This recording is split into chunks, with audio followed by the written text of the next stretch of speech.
Welcome everybody to Interactive Friction Season 2 Episode 2.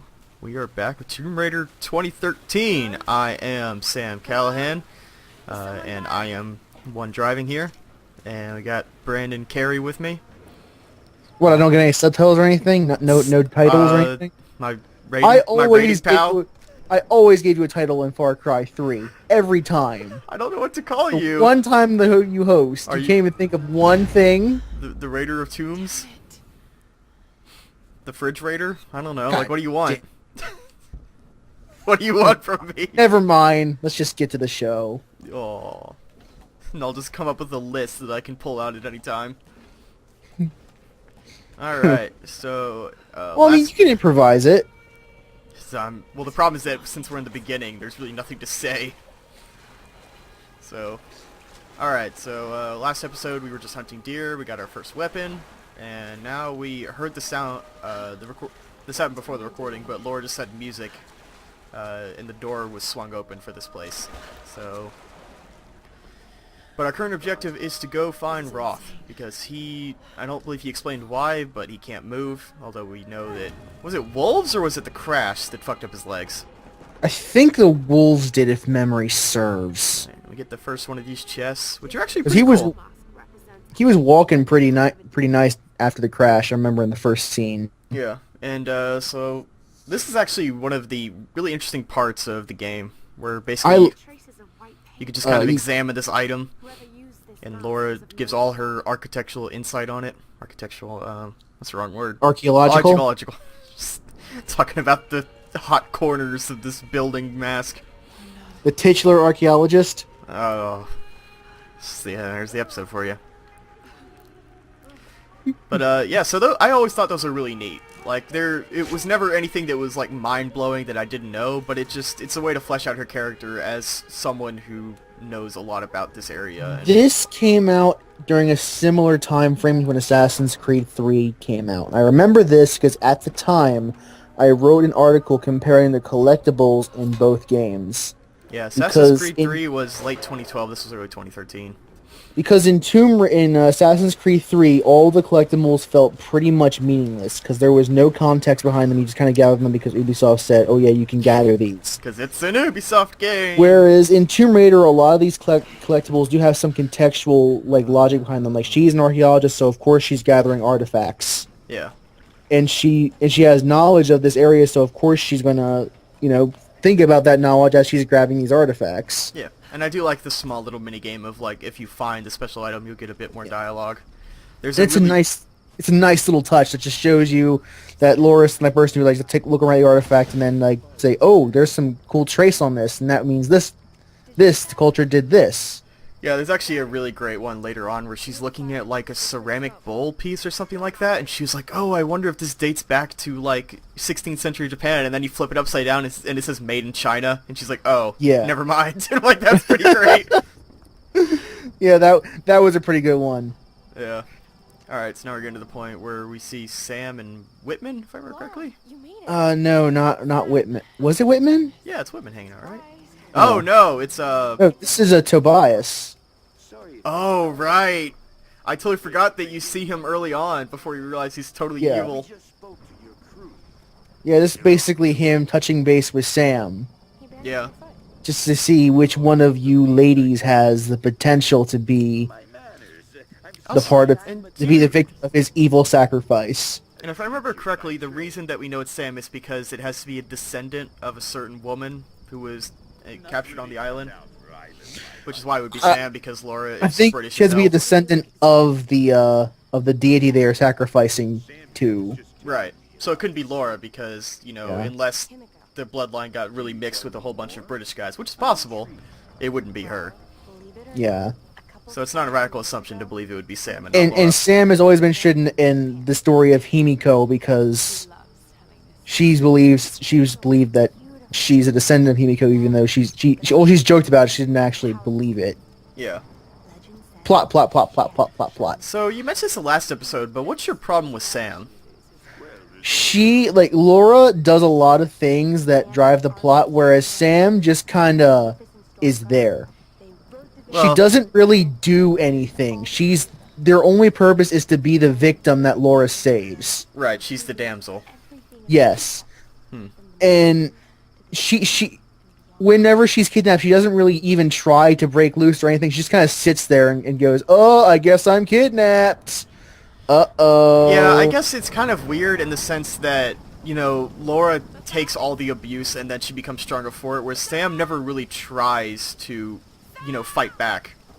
So it's kind of weird just because Laura and Sam aren't really that different in the beginning. You know, both just being teenage women, but then it's so weird to see Laura become so strong after this. And Sam's, she has no character arc either. She basically stays, like you said, she stays the same throughout the entire game. God, just the shit that Laura takes in the beginning of this And- game, just getting her foot fucking messed up in a bear As we trap. progress through this playthrough, I'll point out a bit more about the things that annoy me with Sam, but like, as a broad overview, that's why she pisses me off, is because she really doesn't do anything besides get kidnapped. Oh, and this is a pretty good segment. Yep, the script is all hell, but it's pretty well done. Yeah. But yeah, it's just one of those things like you see your foot get in the bear trap, and it's like, God, just the shit that happens to Laura. Oh yeah, and it's gonna get much, much worse. Alright, I believe there's 3 wolves total, if I remember correctly. Yeah, I love the closed captioning too. Yeah, it's kind of... But again, you know, if you were completely deaf, it's actually pretty great. Laura breathes heavily as the wolf comes out of the bushes. But you're supposed to be, like, relying on audio cues, so it makes sense. Yeah, it does. And Reyes, which I never thought was spelled A that lot way. a lot of people don't realize how just even improving those things makes it not just only better for people with disabilities, but just for people in general. Like, that's a lot of ways you can get that information. Yeah. So if you weren't really paying a whole lot of attention to the audio, you can still see the visual there, and that's just good design. Is giving you all those different ways of getting the same cue. Yeah, I still wish it was an option for subtitles and closed captioning, but, you know, took what I can get. Yeah. Alright, so now we got Whitman, Roth, Grimm, Reyes, and I don't know the big guy's name. Jonas. Jonas. Okay. Oh, I Otherwise forgot about known Nerd as- Guy! Oh, I... Yeah, we have surfer dude, nerd guy, black chick, old man, and Evil. bastard of the waste. The Nerd Guy, like, I remember somebody mentioning this, that, like, you know, all the characters can be almost a little... not the word I'm looking for, maybe a little tropey. But with the Nerd Guy, it's so bad because not only does he have the fucking command line shirt, or just, like, the keyboard key, but he has a fucking tattoo of an atom on his neck. And it's like, Yeah. it's a little bit much. Overkill. Yeah. There is no kill like overkill. Just like that, and the glasses and all that just make you go, I get it. He's supposed to be Yeah. a smart guy. I don't know, it's just one of those things of like, what actual person would probably get that on their neck? A dumbass. Fire Wants is to get required. made- Oh, right. Wants to get made fun of. Oh, right, and if you sit down at certain camps, then Laura sort of recounts what's happened to her thus far. Yeah, and she has like little travel logs, and I like that little touch. Yeah. You're sitting there in the camp. You have a few moments to yourself, so you might as well reflect on what's going on in your situation. Yeah, I like that you can navigate the menus and all that. Really, the worst thing I can say about it is I just wish there were more of them throughout the game, because there's only like, maybe 5 or 6. This is going to be another minor thing, but I really do like the way the menus are designed in this game. Yeah. I like it's the Splinter Cell Conviction thing where they look like they have space in the environment. Mm-hmm. And the font is nice. The font's nice and clear. The menus are really easy to navigate. There we go.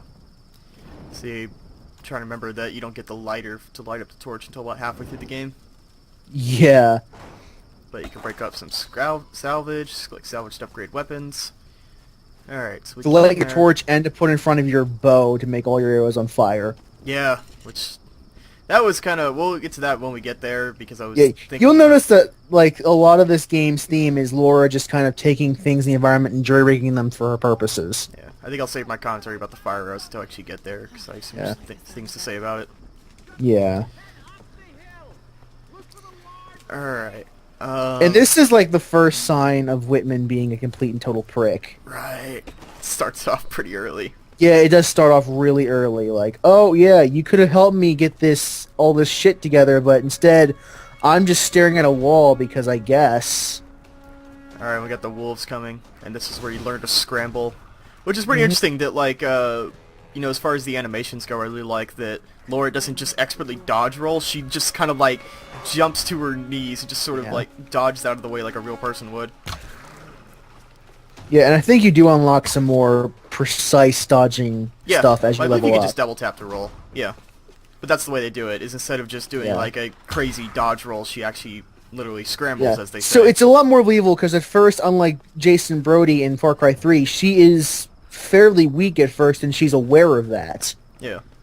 And then it's only as she starts acquiring all this equipment and gaining all these skills through leveling up, then she becomes the badass Laura that we know from the previous games, except not the same one, because that one was a tosser. Also, I should point out, and I forgot to mention this in the last episode, that this is already better than Far Cry 3, because when you skin animals, it just takes like a second. Yes. You just kind of jab an arrow in them, and it's like, Far yep, Cry you're good. 4 also had that issue where I don't really need to go. Yeah, like, it takes, I think somebody counted, it's like 5 or 6 seconds every time. And it's like, that, it gets so boring after a while. Like, just need to do it like a little knife swipe.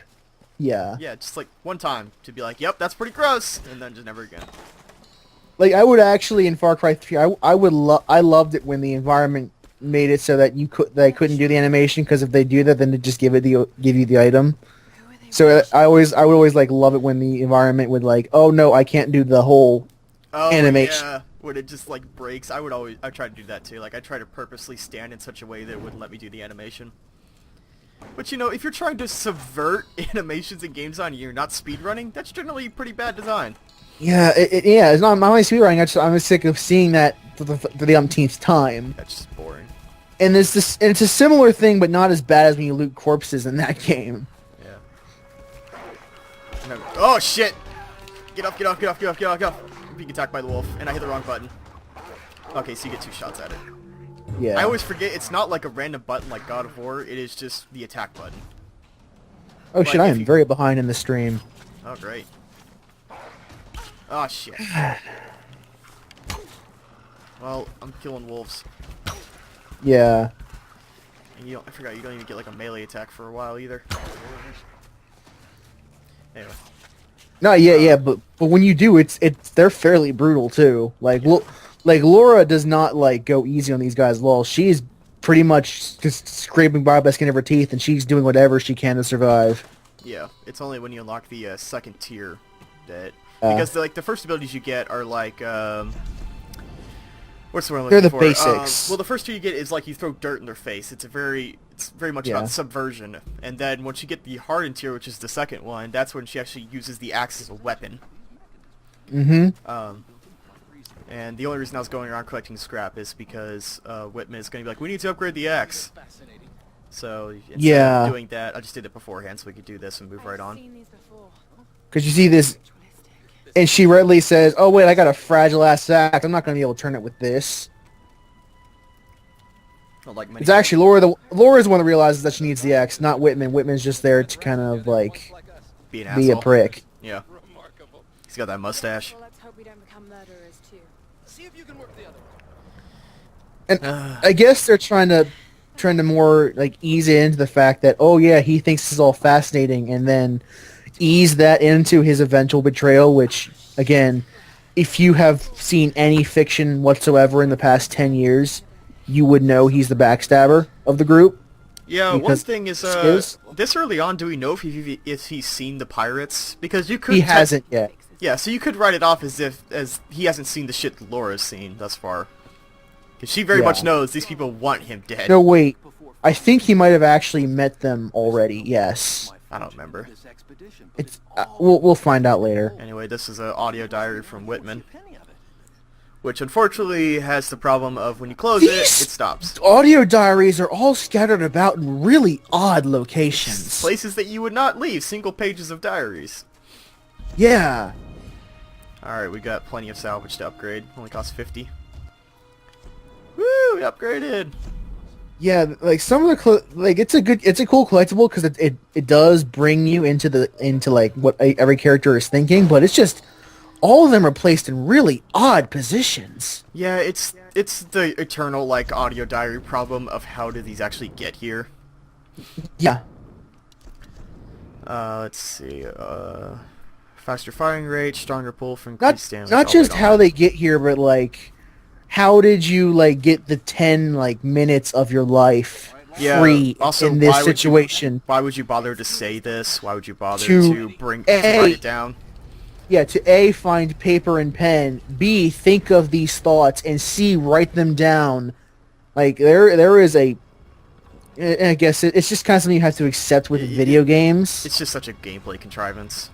And But- like, you kind of get used to it, but it's getting to that point where it's starting to wear on me a little bit.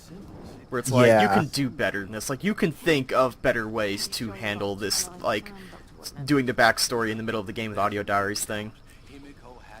Definitely. Because, like, I know people have talked about, like, Bioshock 1, for the most part, did it pretty well, because they were always, at least the placement, but not really why Yeah. people were recording them. And then, like, by the time we got to Bioshock Infinite, it's like, I don't fucking know, just people said shit. Like, they didn't even care. And a lot of audio, like a lot of these written diaries and games have this strange problem of like you'll write, "Oh, something's coming." Like who Why would you write write that? Yeah.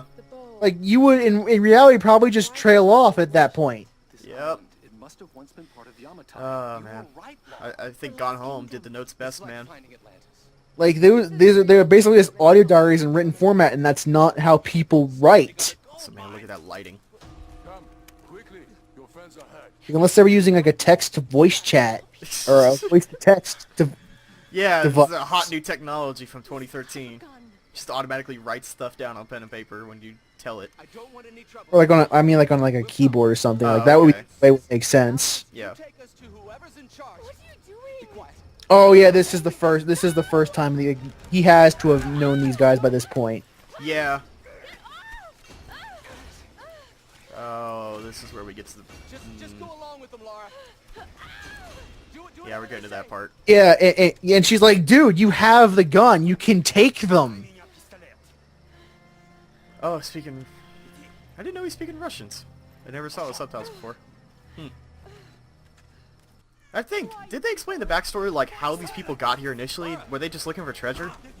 I know that some of the audio diaries reveal, like some of Matthias' audio If diaries. memory serves, they didn't even want to be here originally.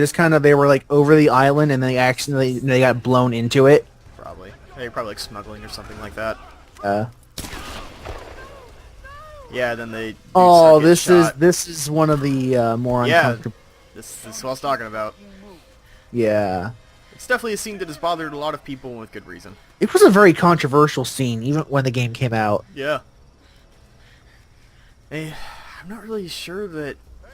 I can't honestly think of a good argument of why it needed to be there. Like, it doesn't really reinforce the Russian dude's character that much. It doesn't... Well, make the me character feel- that gets shivved in the next 10 minutes. Yeah, but like... Oh, Christ.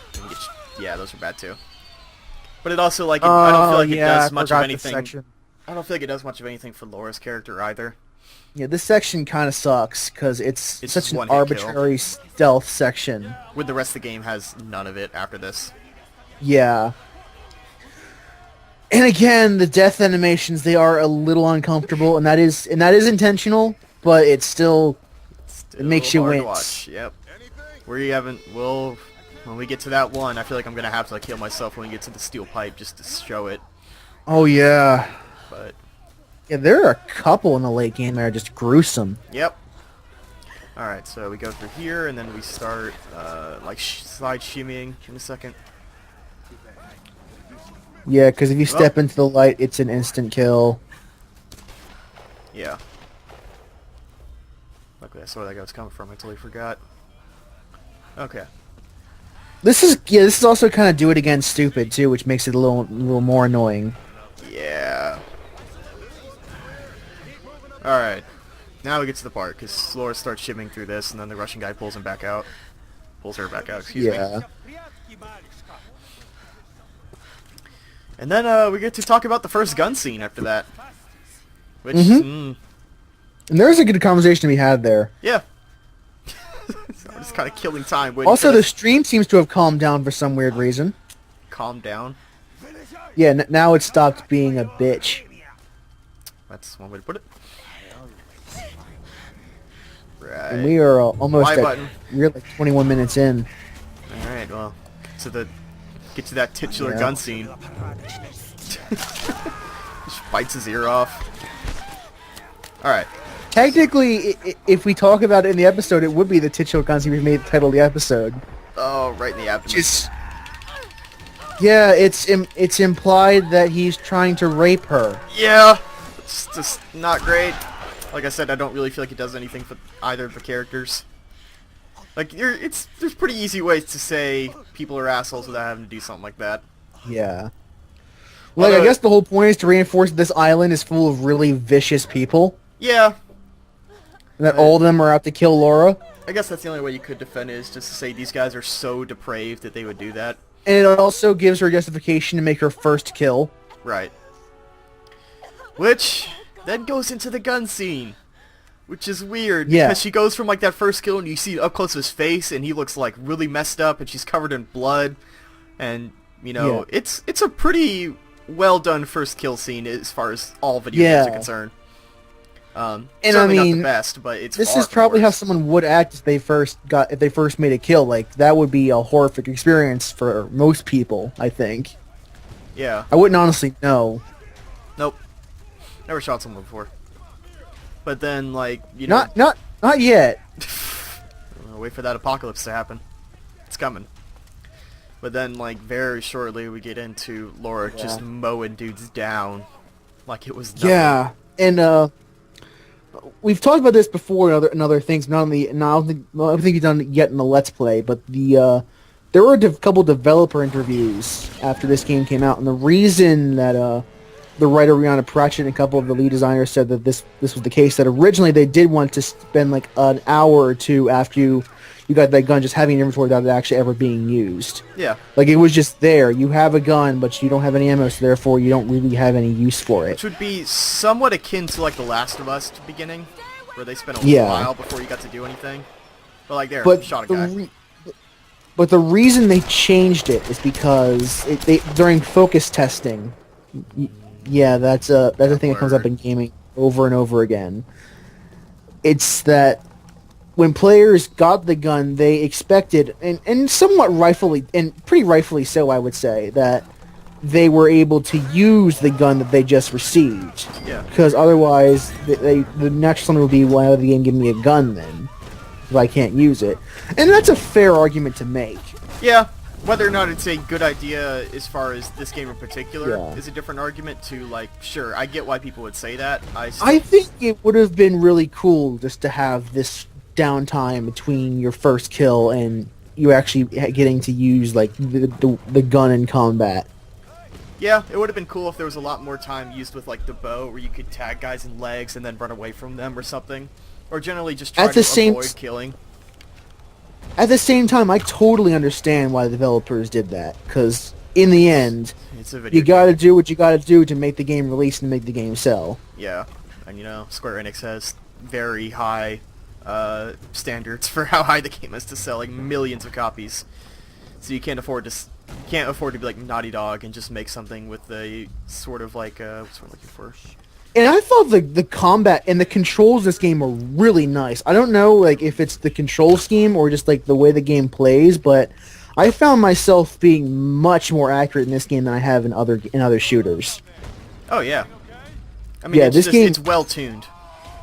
Yeah, this game is really good at helping at doing what it can in terms of UI and controls just to give you the best chance of getting accurate headshots. Yeah, and I think there must be a lot of actual design that goes into, like, how do you build the reticule, and, like, do you put I can't imagine. Yeah. Like, even as someone who does programming, I can't imagine the number of decisions that must have been made just to tune just that perfectly. Yeah, because it's actually really impressive, because I'm normally a shit shot in these kinds of games. Yeah, it's kind of funny because, I've been playing Evil Within on and off these past few days, and, like, that game, just, the aiming feels horrible. Like, really, really bad. I'll try. Do you think that was intentional, or? I definitely feel like it was partially intentional, but it doesn't mean I like it. It's that kind of thing. No, so Because we should it's probably trying- call it soon. Yeah. It's like Evil Within, it's the same producer trying to recreate, director, Shinji Mikami, trying to recreate, Yeah. like, the swimmy aim from RE4, but in RE4, the enemies didn't rush you the way they do in Evil Within. And the gun was a bit more and also in RE4, the gun Forgot had, about like... the context in which those design decisions were made. Yeah, and originally. also, like, the gun in RE4, it had a lot of swim to it, but it was otherwise it would go where the laser hit, whereas this one, it can also go off the center of the crosshair as well as the swim on the aim. So it's just way too much. Anyway, we're gonna call it here. We'll sit at the base camp Yeah. for this episode. So I'm gonna wait for this to finish. It won't help. If you'd like. I don't know what's happened to the rest It's basically just her saying, like, I don't know what's happened to everybody and They such. have to be. But anyway, Yeah. so we're gonna call it for this episode, and we will see you in the next one for Interactive Friction Season 2. Good night, guys.